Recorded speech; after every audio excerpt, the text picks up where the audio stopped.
Subscriptions are an important revenue stream for many organisations. Whether you have members, donors, customers, or clients, subscriptions in SwiftFox are used to track how much money your contact should pay, how often they should pay, what payment method they pay with, and the benefits of the subscription. In this lesson, we'll explain how to create new subscriptions or edit existing ones. To get started, let's bring up a user's profile. Here you will see the Financial tab. This tab will only be displayed if you have the SwiftFox Finance feature. Scroll down to that subscriptions table. Here you will see the full subscription history of your contact. To add a new subscription, select Create Subscription.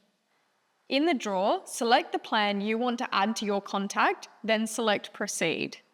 You can now select the options for the plan, including when to start the subscription, whether you want the subscription to automatically renew, how frequently payments are made, and what payment method you will use for this subscription. Here you can also add bank account details for direct debit or credit card details for card payments. Once you have made your selection, click Proceed. The final step is confirming all your details and selecting Confirm. Now you can see your active subscription for your contact in the Subscriptions table. You can change a subscription level for your contact at any time. To do this, select the name of an active subscription to view the details. Here, you can choose to change, pause, or cancel their subscription. To pause a subscription, select Pause and pick a reason from the provided options. Then select Hold. To cancel a subscription, select Cancel and confirm your choice. Now you can see your subscription has been cancelled.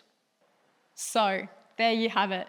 You now understand how to add or edit a subscription on the contact profile. Be sure to check out our other videos in the finance course to get right across all the finance features SwiftFox has to offer.